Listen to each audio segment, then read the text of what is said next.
Oke, selamat sore teman-teman. Kembali lagi bersama saya Gifar di podcast Posisi, podcast seputar hak asasi dan demokrasi. Kali ini kita udah bersama Ayu nih, Ayu Eza Tiara, pengacara publik Ekosop ya, yang nanganin kasus perburuan juga di LBH Jakarta. Kita mau ngomongin teman-teman soal pidana perburuan, khususnya sekarang nih jenis-jenisnya.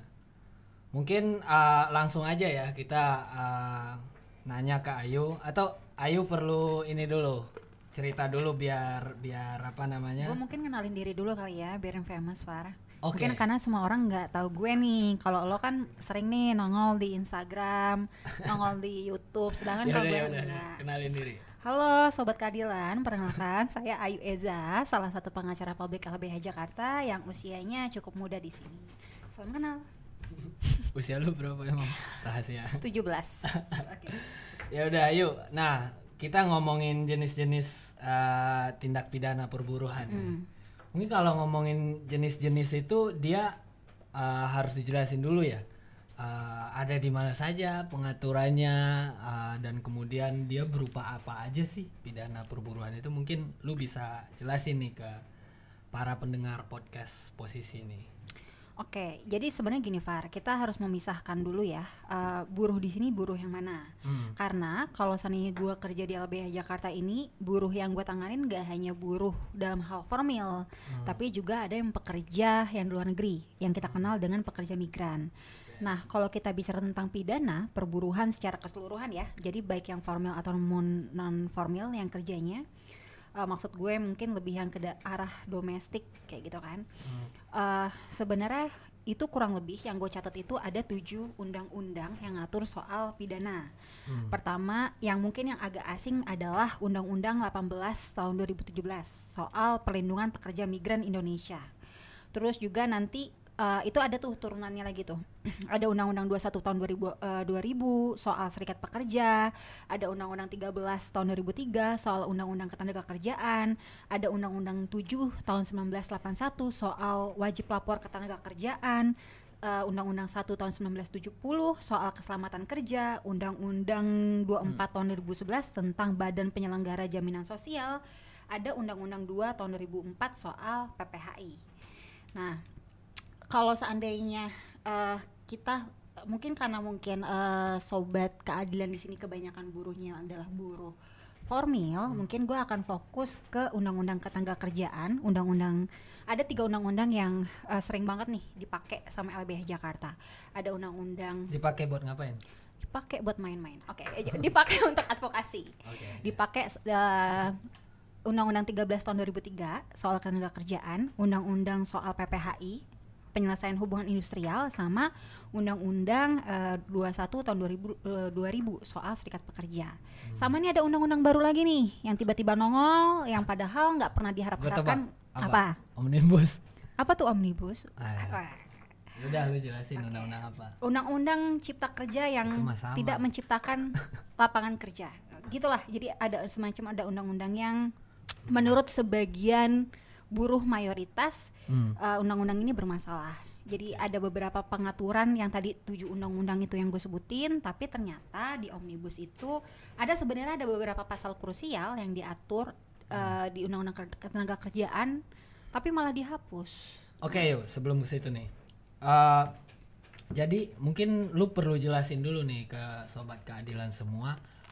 Perbuatan-perbuatan apa saja sih yang udah masuk ke kategori pidana perburuan dan jenisnya apa gitu.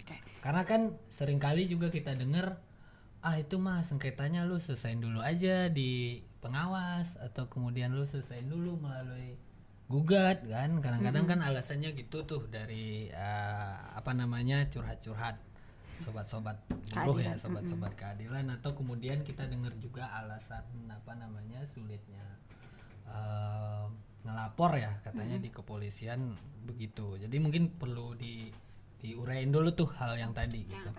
Gue sambil baca ya karena gue nggak hafal nih. Jadi kurang lebih ada 9 tindak pidana perburuhan. Ini di luar, kita belum ngebahas soal omnibus ya. Jadi kurang lebih ada 9 pidana perburuhan. Kategorinya misalkan kayak pembayaran upah di bawah upah minimum. Terus yang kedua upah lembur yang tidak dibayar. Hak pensiun yang tidak dibayarkan. Terus pemberangusan serikat pekerja, union busting. Pengusaha mempekerjakan pekerja anak. Terus tindak pidana terkait pemutusan hubungan kerja. Yang ketujuh adalah pengusaha tidak membayar iuran BPJS. Tindak pidana kecelakaan kerja, soal K3, dan yang terakhir adalah pelanggaran kewajiban melapor, mendirikan, menjalankan kembali, dan memindahkan perusahaan.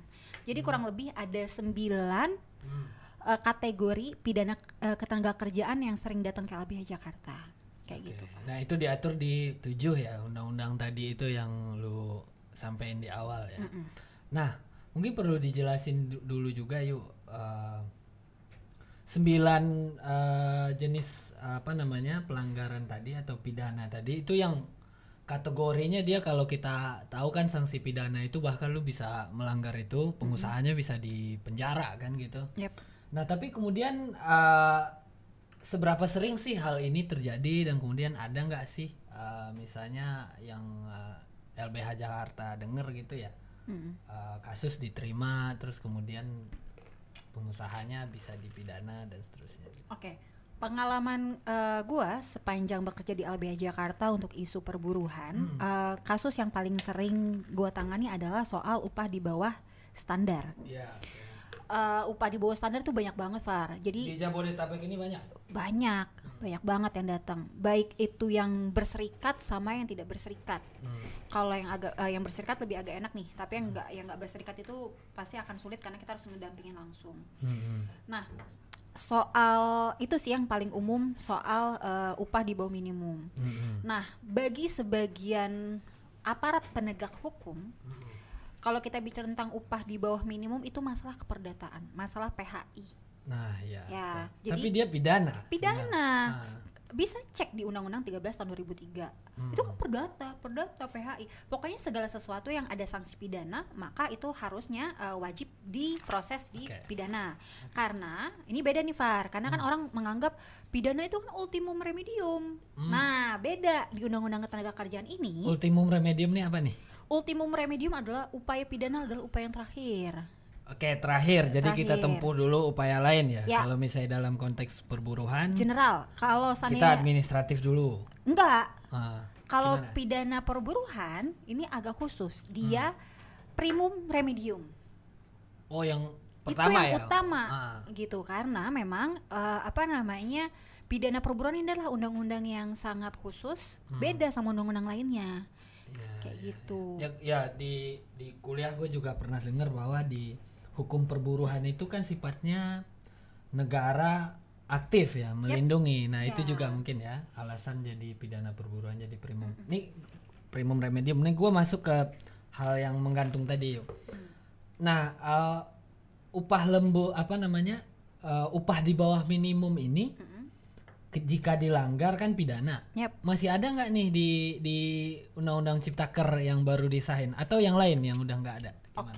Kalau di Undang-Undang Undang-Undang Cipta Kerja yang tidak menghasilkan pekerja itu ya. Gue fokusnya di Undang-Undang 13 tahun 2003 ya, karena kan tadi undang-undang yang gue sebutin ada 7 nih.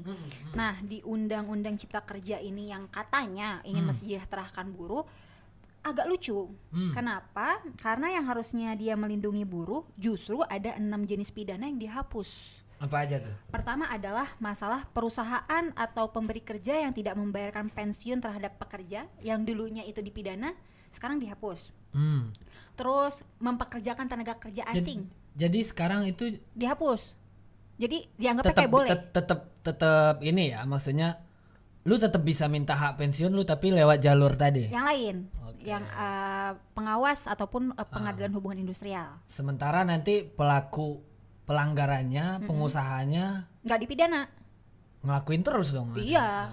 Oke, terus lanjut yang lain. Terus ada mempekerjakan tenaga kerja asing. Kalau dulu tuh nggak boleh, Far. Harus ada syarat dan ketentuan berlaku nih. Boleh tapi sulit. Sulit, gitu kan? Itu 2. Ketiga adalah soal hak PHK yang tidak dibayar. Itu yang ketiga ya. Terus yang keempat, menempatkan tenaga kerja swasta, penempatan tenaga kerja swasta yang ilegal. Oke. Jadi tadinya tuh yuk PHK itu kalau nggak dibayar-bayar nih sama pengusahanya, lu PHK orang. Habis lu PHK misalnya nih orang udah nggak ada kerja lah. Dia harusnya dapat pesangon, penghargaan masa kerja, penggantian hak dan seterusnya. Kalau dia nggak dibayar sama pengusahanya, pidana. Dengan sengaja pidana. Tadinya, tapi karena undang-undang yang bagus ini, jadinya enggak. Jadinya enggak. Jadi tetap balik lagi cuma upaya PHI, ataupun upaya kerjaan. Artinya di sini tidak ada semacam peran primum remedium tadi ya dari pemerintah untuk ngasih ganjaran ke pengusahanya gitu biar kapok dan seterusnya. Sayangnya enggak, Far. Oke, itu udah dihilangin ya. Gitu.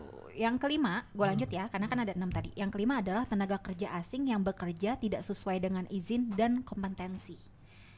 Dan yang keenam adalah lembaga pelatihan yang tidak berizin. Itu ada sanksi. Yang dulunya ada sanksi pidana, sekarang dihapus dari Undang-Undang Cipta Kerja ini. Kurang lebih Undang-Undang Cipta Kerja ini kalau LBH lihat ya, ini bukan cipta kerja deh.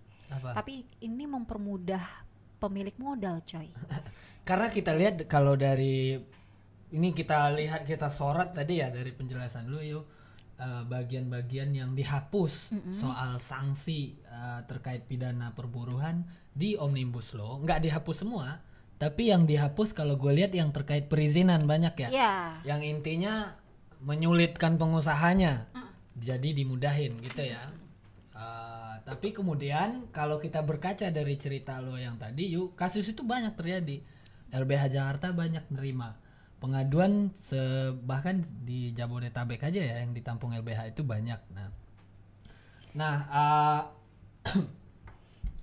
kalau kita masuk ke tataran praktik nih, yuk. Jenis tindak pidana perburuhan tadi itu yang kemudian itu lebih sulit untuk dilaporkan atau lebih susah untuk dibuktikan atau yang mudah. Yang mana dari pengalaman LBH yang kasusnya banyak terjadi nih, tapi kemudian dia agak problematis pada saat melapornya dan seterusnya. Dari 9 tadi yang gue sebutin, 9 kategori yang sering dilaporkan ke LBH Jakarta dan terutama yang gue tangani sekarang adalah soal pidana di bawah standar sama union busting. Union busting tuh pemberangusan serikat pekerja.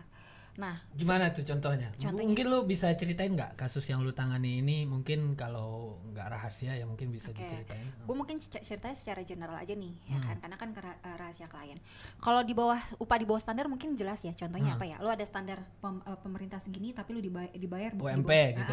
Misalnya UMP 3 berapa sekarang? 4 juta lah, 4 juta dibayarnya cuma 2 juta. Itu banyak yang kayak gitu. Banyak. Terus yang kedua, contoh union busting adalah misalkan ada petinggi serikat buruh yang ketika lo ngedampingin pengurus ya, lo ngedampingin orang PHI, karena kan kalau proses PHI kan bipartit baru ke pengadilan. Nah, ketika si pengurus ini mendampingi anggotanya ke PHI, anggaplah bipartit, lo ngajak ribut lo nggak kerja kan, lo mangkir kan, ya anggap nantangin pengusahanya. Iya, lo mangkir. Padahal dia ini lagi belain anggotanya. Dan itu dijamin sama Undang-Undang Serikat Pekerja kan.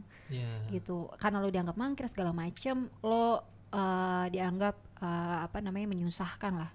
Jaminan di Undang-Undang Serikat Pekerjanya gimana? Apakah misalnya memang dikasih ruang ya di Undang-Undang Serikat Pekerja pengurus untuk dia punya waktu khusus untuk dampingin. Iya, intinya lo tidak boleh diganggu gugat, tidak boleh diganggu, harus diberikan izin ketika lo entah itu lo pengurus ataupun anggota ketika mau menjalankan aktivitas yang berkaitan sama serikat pekerja.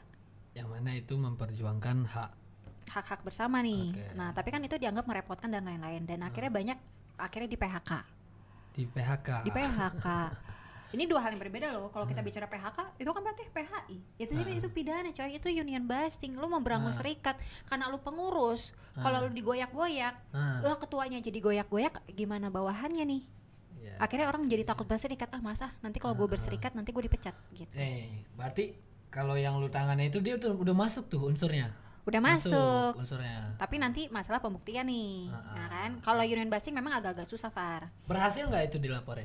Dilaporin mah berhasil, karena kan polisi nggak boleh nolak. Ya. Walaupun ini ya agak kadang ada trik-trikan tuh.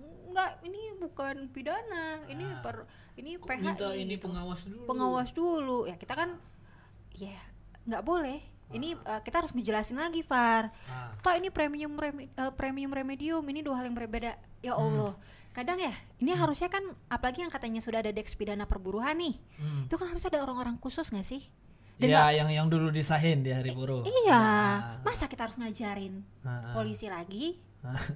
Orang udah ada undang-undangnya kok, dilarang ini berarti ini pidana. Tapi gini nih, buat teman-teman biar dia punya motivasi kemauan untuk melapor nih.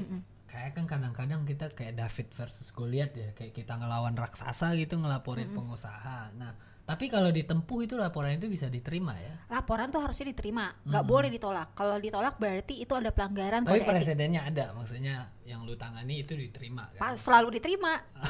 Lain lagi kalau seandainya kasusnya, apakah kasusnya mandat atau tidak, itu dua hal yang berbeda ya? Itu nanti kita diskusikan. Itu soalnya panjang lagi nanti pembahasan kita. Tapi sampai diterima gitu ya. Nah, kalau nggak diterima kita pantang pulang. Gitu. Oke, nah, gue mau masuk ke yang mana tadi ya? Apa namanya? Itu kan tadi udah upah di bawah minimum, terus union busting, serikat pekerja. Nah, kalau misalnya yang apa namanya upah harusnya dibayar kalau lu PHK orang, terus kemudian lu nggak bayar, itu kan pidana sebelumnya. Apa namanya? Itu ada unsur pidananya. Nah, menurut lu sekarang dengan itu dihilangin, dikurangin ketentuannya di Omnibus, ke depan itu gimana jadinya advokasi, maksudnya hak-hak buruh untuk hal ini? Apakah memang kita bisa mengandalkan untuk membayar upah dari kawan-kawan buruh pekerja yang kemudian dia di PHK misalnya? Bisa itu lewat bipartit, tripartit ataupun mekanisme PPHI saja, karena kan artinya perlindungan pidana untuk supaya ada efek jerak ke pengusahanya kan udah hilang nih sekarang. Itu gimana LBH membacanya ke depan? Gue ada contoh kasus nih, Far. Orang selalu beranggapan kalau kayak gini kita tempuh saja PHI. Ya kalau PHI kan berarti kan gampang ya, bipartit, tripartit, terus baru PHI. Tapi nyatanya sebenarnya PHI itu gue kurang setuju ya. Karena kan PHI kan dia sifatnya inkrah nih. Nggak bisa kasasi, coy. Nggak bisa PK, nggak bisa PK gitu kan. Nah, yang dulu itu kan jadi upaya hukumnya hanya upaya hukum biasa gitu ya. Kita ke pengadilan terus langsung kasasi, udah beres gitu ya. Dan dan celakanya kita tidak bisa PK nih. Iya. Nah, nyatanya dulu kita beranggapan bahwa ketika tidak bisa PK ini berarti mempermudah buruh nih, ya kan? Karena kan kenapa sih dulu buruh menolak untuk PK, Far? Karena kan dianggap PK itu kan menghambat proses eksekusi. Nah, tapi kalau sekarang ini ada uniknya gini, ada satu kasus gua tidak akan sebut siapa kliennya. Ininya aja. Karena tidak PK, yang mana sebenarnya kalau kita bedah putusannya bermasalah. Oke. Udah final aja. Final, ya? Padahal jelas ini adalah korban PHK sewenang-wenang. Jadi ada orang dibilangnya dia di PHK karena habis kontrak. Tapi dia dikontrak bertahun-tahun, coy. Kontraknya lebih dari 5 kali. Itu menyalahi pasal 65 ya di Undang-Undang Tenaga Kerjaan. Ya kan? Kita proses PHI. Karena pidananya juga mental kan, dalam artian nggak berjalan. Kita proses PHI. Di PHI di tingkat pertama dibilangnya kurang pihak, padahal pihaknya udah lengkap. Terus kita kan langsung kasasi nih, ya kan? Pas di kasasi bilang enggak, bahagia nih ya, enggak, pihaknya sudah lengkap. Tapi nih orang sah PHK-nya karena habis kontrak. Lah gimana ceritanya? Lu dikontrak 5 kali berturut-turut, mana sih? Itu kan kekhilafan hakim. Ya, oke. Nah, ya, gue nangkep yuk. Nah, itu kan ada diskusi lagi sebenarnya soal ketentuan pembatasan kontrak dan outsourcing, which is di Undang-Undang Cipta Kerja itu jadi lebih longgar lagi kan, nggak dipersempit. Nah nah artinya pidana perburuhan yang harusnya tadinya bisa melindungi buruh dan bisa dimaksimalkan untuk salah satu jalur inilah ya, upaya hukum yang dapat ditempuh buruh supaya bisa minta perlindungan negara agar si pelaku, si pengusaha bisa disanksi. Itu semakin berkurang sekarang. Setuju nggak lo dengan pendapat? Iya dong. Yang dulu ada undang-undangnya aja kita setengah mati loh menjalankan undang-undang. Nah sekarang yang nggak ada undang-undangnya kita mau ngejalanin apa? Oke, tapi gue sebelum kita semakin berpesimisme nih, berputus asa dengan tapi yang dihapus nggak semua kan? Nggak semua, masih ada. Tapi, beberapa tadi dari 9 itu masih ada. Iya, masih ada, tapi yang dihapus 6. Nah, ini bagi sobat keadilan masih cek nih undang-undang, jangan sampai lapor gitu kan. Sorry bos, undang-undangnya dihapus. Nah, kan undang-undang Cipta Kerja itu banyak banget ribuan, jadi harus kita teliti. Dan kalau gue lihat sih tadi yang terkait perizinan pengusaha, yang terkait upah dari PHK nggak dibayar, terus kemudian pensiun ya. Ya, soal TKA tenaga kerja asing. Okay. Tapi kemudian yang 9 lu sebutin tadi, misalnya mempekerjakan anak, upah di bawah UNP dan beberapa yang lain tadi itu masih ada. Masih ada. Oke, nah kalau contoh-contoh yang lain nih yuk, biar teman-teman bisa membedakan nih mana yang pidana perburuhan yang sudah masuk kategori apa. Kalau misalnya mempekerjakan anak tadi itu masih ada nggak kalau kita terima aduannya? Masih. Tapi nggak banyak ya. Nggak banyak. Kebanyakan kalau tenaga kerja anak itu lebih sektor pabrik atau nanti dia masuknya ke PPMI, Perlindungan Pekerja Migran. Karena kan nanti kalau PPMI ini turunannya lagi nih Far. Jadi buat buruh migran yang akan dipekerjakan di luar itu lewat penyalur ilegal ini banyak yang anak juga. Bahkan yang legal aja itu ada. Ada anak. Nah itu pidana ya? Pidana, nggak boleh. Itu maksudnya tidak selesai dengan hanya menyangsi perusahaannya. Far, ini kalau kita bicara tentang tenaga kerja, ini lingkaran setan. Jadi nggak bisa cuma administratif doang. Para pihaknya itu harus dihukum. Nggak hanya perusahaannya yang di administratif ditutup, orangnya harus dipenjara. Gitu loh. Karena kalau kita bicara tentang perusahaan doang disanksi, coba deh lu cek di undang-undang perseroan terbatas deh. Buat perusahaan gampang kali, apalagi kalau lu ada duit. Jadi dia bisa bubarin terus nanti. Iya, muncul lagi dengan nama yang berbeda. Iya.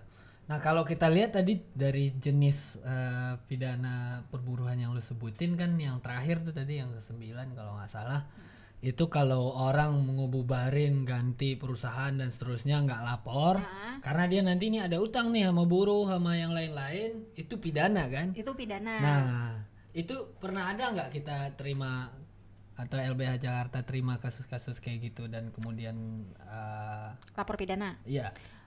Gue agak lupa deh. Akhirnya kita lapor pidana atau tidak. Tapi ada kejadian seperti itu. Bisa diceritain yuk, kayak gimana tuh? Itu kasusnya tapi. Jadi teman-teman bisa tahu nih. Oh anjir itu pidana ya kalau kayak gitu misalnya. Ya jadi kan sebenarnya perusahaan kan emang pendirian perusahaan kan ada yang berjangka sama yang tidak berjangka kan. Kalau yang berjangka itu dia harus lapor tuh.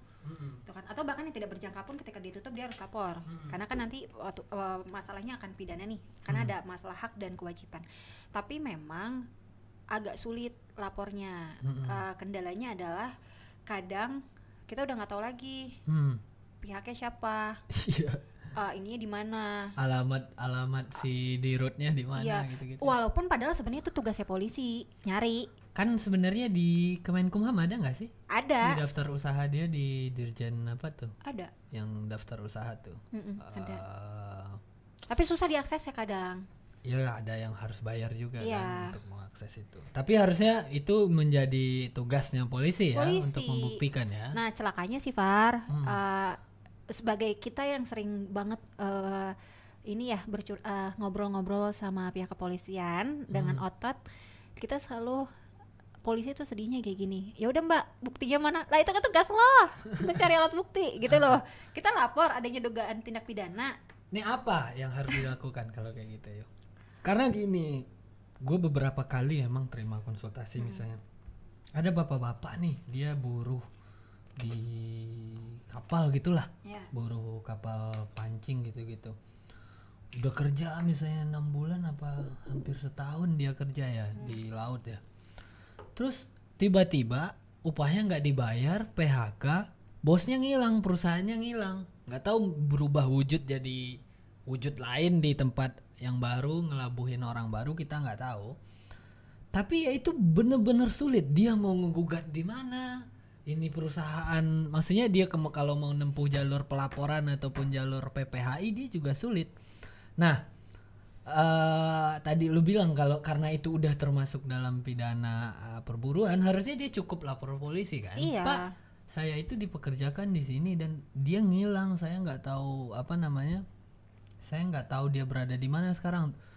Kalau dihitung itu ya, kira-kira mungkin gaji dia itu harusnya terima 8 juta sebulan.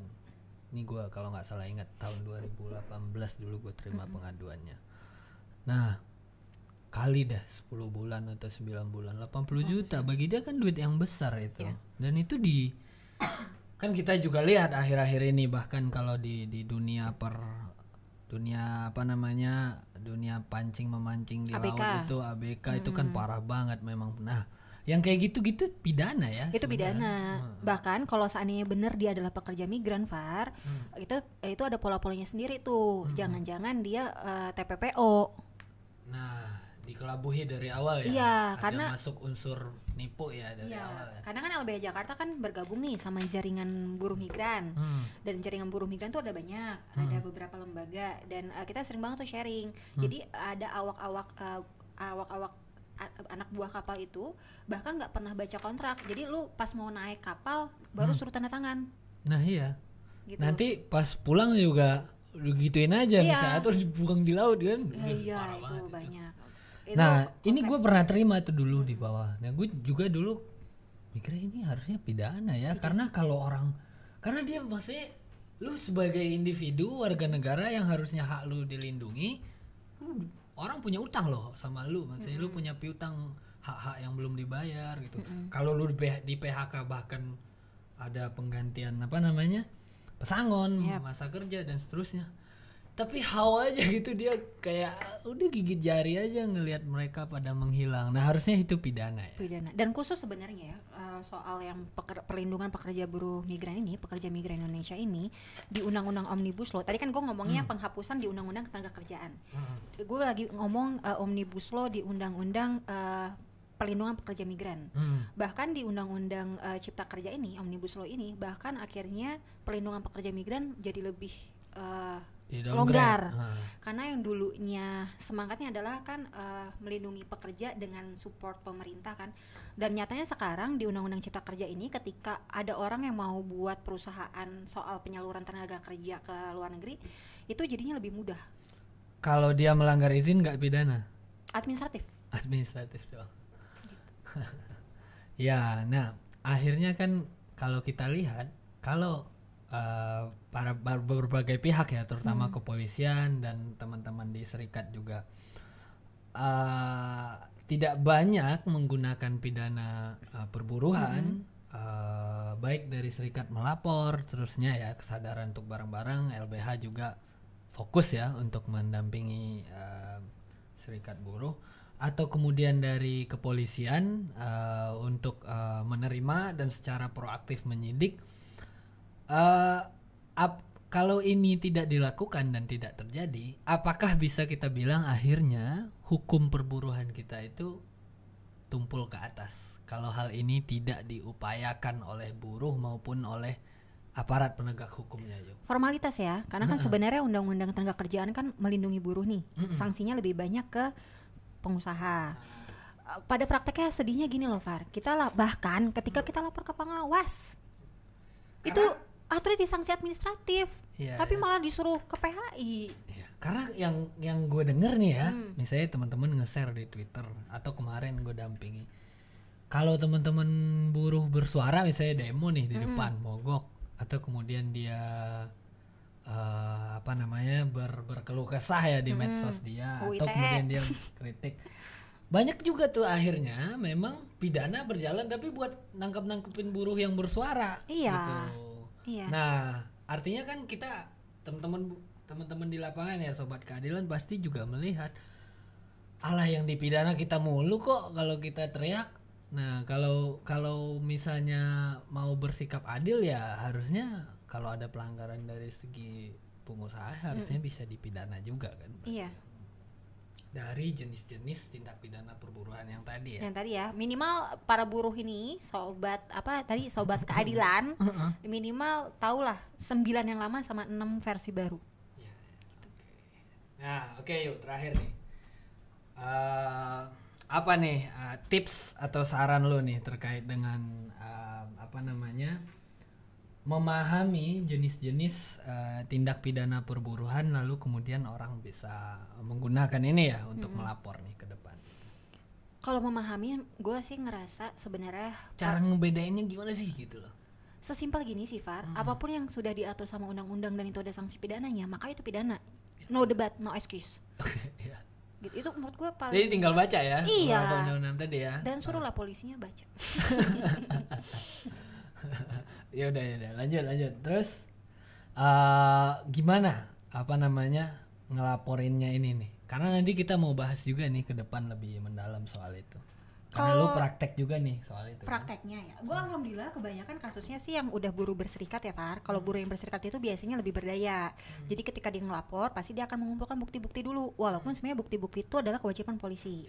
Karena you know lah, polisi kita kan sibuk, banyak kasus. Jadi mungkin kalau disuruh walaupun bukan kewajiban tapi inisiatif itu berdampak ini ya jadi bikin lebih gampang gitu ya. Kadang-kadang yang udah kita buktinya banyak aja lama. Gimana kalau yang nggak nyiapin sama sekali? Tapi maksud gue well prepare. Terus juga mungkin gue rasa LBH Jakarta terbuka deh kalau kita kayak buat semacam LBH Jakarta kan saat ini benar-benar memprioritaskan mendampingi ini kan pidana perburuhan kan. Oke, jadi teman-teman nih sobat keadilan kalau ada ketemu nih kasus-kasus kayak tadi, lapor aja ke LBH Jakarta. Kumpulkan buktinya dulu. Gimana? Iya. Ya udahlah. Tapi sebenarnya gue menentang itu ya. Itu loh kadang-kadang tuh. Tapi maksudnya kalau memang punya gitu didokumentasikan dengan baik, biar nanti kita prosesnya lebih cepat. Gitu dan dibuat matriks. Walaupun itu sebenarnya matriks bukan kewajiban kita ya. Biarin unsur-unsurnya ini udah terpenuhi. Di ini ya diklasifikasiin ya. Ini yang dilarang menurut undang-undang perbuatannya dan ini ada nih buktinya gitu. Kenapa gue ngomong kayak gitu Far? Karena kadang-kadang maksud kita tuh ini, tapi karena kita nggak buat matriks, pakai pasal yang agak kayak gitu. Jadi kalau kita mau sasar pasal yang ini, maka kita bedah sendiri. Baru kita karena kalau enggak nanti dia jadi di downgrade ya. Di downgrade. Anggaplah kan ancaman pidana yang maksudnya kita 5 tahun nih. Terus sama yang itu dikasihnya cuma yang setahun gitu kan. Nggak adil kan gitu. Oke. Jadi itu ya teman-teman ya. Kira-kira itu nih kita udah ngomongin nih panjang nih sekitar lebih ya setengah jam kita ngomongin soal pidana perburuan jenis-jenisnya dan yang mutakhir yang terbaru di Omnibus Law gimana perubahannya dan juga Ayu tadi ngomongin juga banyak contoh-contoh dan praktik-praktik ya LBH menangani kasus-kasus pidana perburuan dan LBH saat ini juga memfokuskan ya untuk menangani kasus-kasus pidana perburuan. Teman-teman semua pendengar, sobat keadilan yang menemukan kasus-kasus demikian, silahkan datang melapor ke LBH. Datang. Tapi gini ya, kalau LBH Jakarta, kita prinsipnya adalah bantuan hukum struktural loh, Far. Ya kan? Selagi memang ada kawan-kawan buruh, kita jalan bersama. Iya, bukan kayak datang nitipin gitu ya. Enggak, kita jalan bersama. Kolaborasi gitu ya. Oke, mungkin itu ya teman-teman. Terima kasih. Tunggu ya di podcast posisi selanjutnya kita ngomongin lebih lanjut seputar tindak pidana perburuhan. Oke. Makasih Ayu. Sama-sama Gifar.